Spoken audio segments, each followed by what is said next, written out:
liftoff and the clock has started. Yes, sir. Reading you loud and clear. Roger, roll, Discovery. Discovery, roger, go from Good evening and welcome to the October 30th, 2019 edition of Space News.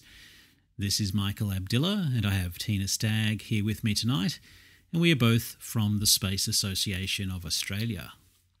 So let's get started with some Australian space news. The Australian Space Agency continues to forge international collaborations. The 70th International Astronautical Congress, or IAC, was held in Washington, D.C. last week, and the Australian Space Agency continued its push for international collaborations. Under the leadership of Minister for Industry, Science and Technology, Karen Andrews, the Australian Space Agency signed multiple agreements with the German Aerospace Centre, the Italian Space Agency, the New Zealand Space Agency and Maxar Technologies. A letter of intent was exchanged with the German Space Agency, or DLR, the German Aerospace Centre, with a focus on cooperative projects such as biomedical research under space conditions and quantum technologies. The Italian Space Agency signed an MOU in support of space policy, law and regulation, space weather, space education and healthcare. The New Zealand Space Agency will facilitate collaboration in areas which could include launch and orbital suborbital missions, ground segment networks, and remote assets management. Maxar Technologies, a global leader in Earth observation solutions based in the United States, signed a statement of strategic intent. Minister Andrews said that international partnerships like these were key to growing Australia's space industry. She added, "Australia is never going to be the biggest player, but by engaging our businesses and researchers with other space agencies and industry players around the world, we can carve out our place globally and reap the economic rewards." And turning to New Zealand news and our friends at Rocket Lab. Rocket Lab will offer customers missions to the Moon as well as ground station services. The company says its Photon satellite bus, launched on an Electron rocket, will be able to carry up to 30 kilograms of payloads to lunar orbit. Rocket Lab doesn't have any customers for lunar missions yet, but CEO Peter Beck said there's been interest from both governments and private companies. Rocket Lab separately announced a partnership with KSAT to allow its customers to use KSAT's ground station network for launches and satellite operations. And now it's over to Tina with some US news. Thanks, Mike, and good evening, space fans. In US space policy news, the Senate's top appropriator says another stopgap funding bill is likely, one that could run until early 2020. Alabama Republican Senator Richard Shelby said it's unlikely the House and Senate will complete work on appropriations bills before the current continuing resolution, or CR, funding expires on November 21. That will require another CR, which Shelby said could run to February or March if impeachment proceedings dominate Congress in the coming months. An extended CR could jeopardise NASA's plans to move quickly on procurements for elements of the Artemis program, such as lunar landers, that are needed to return people to the Moon by 2024. And speaking of the Moon, leaders of several space agencies say they are committed to cooperation on lunar exploration, even if many of the details are yet to be worked out. At the International Astronautical Congress last week, NASA Administrator Jim Bridenstine said he welcomed commitments by Canada and Japan to cooperate on NASA's lunar plans and looked forward to adding Europe and others. Europe will take up proposals for cooperation in lunar exploration at its ministerial meeting next month, while Russia is also planning to participate but has yet to make a formal decision.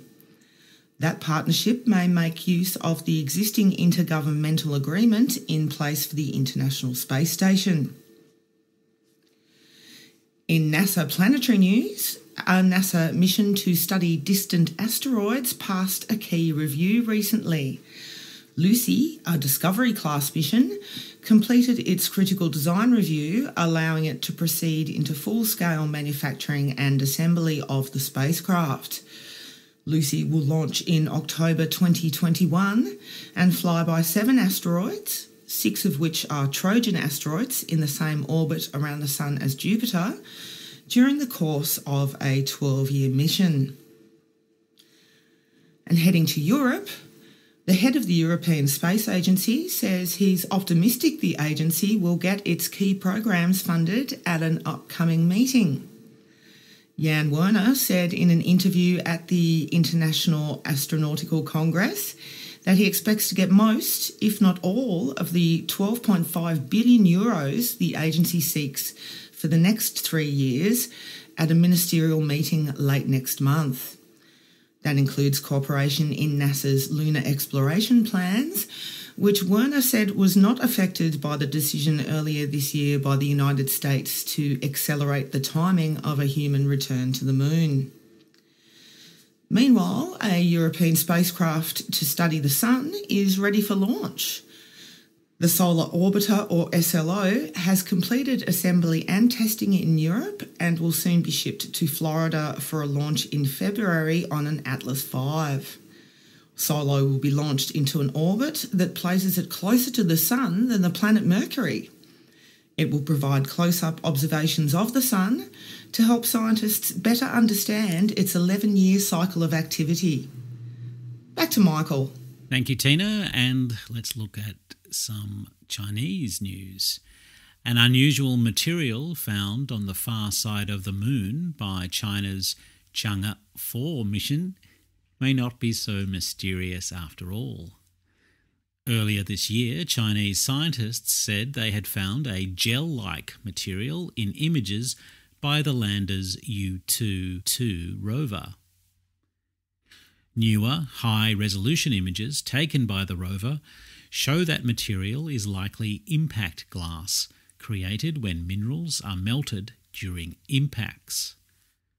Astronauts found similar impact glass material during the Apollo 17 mission.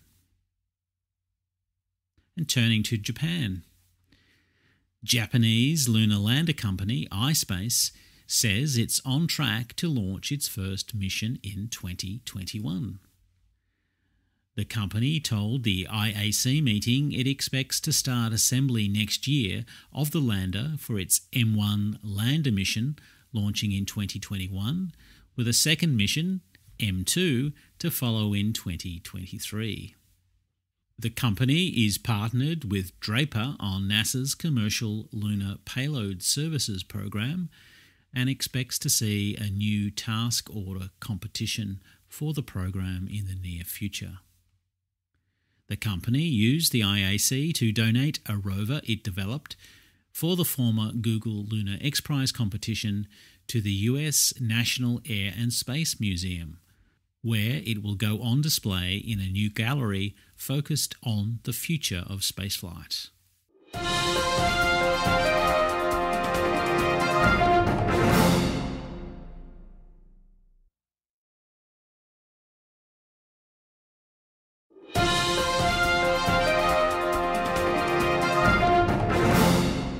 Looking at South Korea. A South Korean startup with backing from Samsung is entering the small launch vehicle market. Perigee Aerospace has raised around $12 million from Samsung Venture Investments, LB Investments, and others to develop Blue Whale 1, a small launcher capable of carrying 50 kilograms to Sun synchronous orbit. As reported here on Space News in recent weeks, the company is planning a first demonstration launch in July from an Australian site with commercial services starting in 2021 for $2 million a launch. That site is the proposed Whalers Way launch facility on the southern tip of the Eyre Peninsula in South Australia, owned by Southern Launch. And back to you, Tina. Cheers, Mike. In commercial news, the number of small launches like Alpha and Launcher 1 continues to grow. In a presentation at the International Astronautical Congress, Northrop Grumman's Carlos Niederstrasser said he had identified 148 small launches, of which 40 were likely dead based on publicly available information.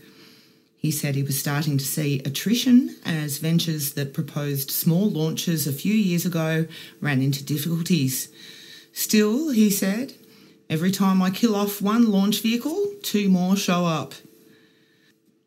In SpaceX news, SpaceX expects to start offering broadband service in the United States using its Starlink system as soon as the middle of next year. SpaceX President Gwynne Shotwell says reaching that point will require launching 6 to 8 batches of satellites while completing the design of user terminals. The Air Force Research Laboratory is testing the service's initial set of satellites, with an aircraft getting 610 megabits per second in flight. Blue Origin is joining forces with 3 other companies on a national team to propose a lunar lander to NASA.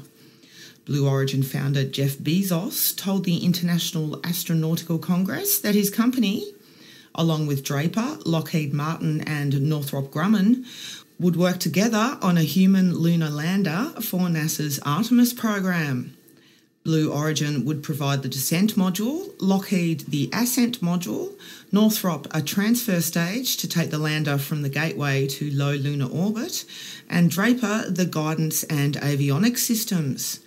The company said the national priority, created by the 2024 deadline, led them to join forces even after some of them proposed developing landers on their own.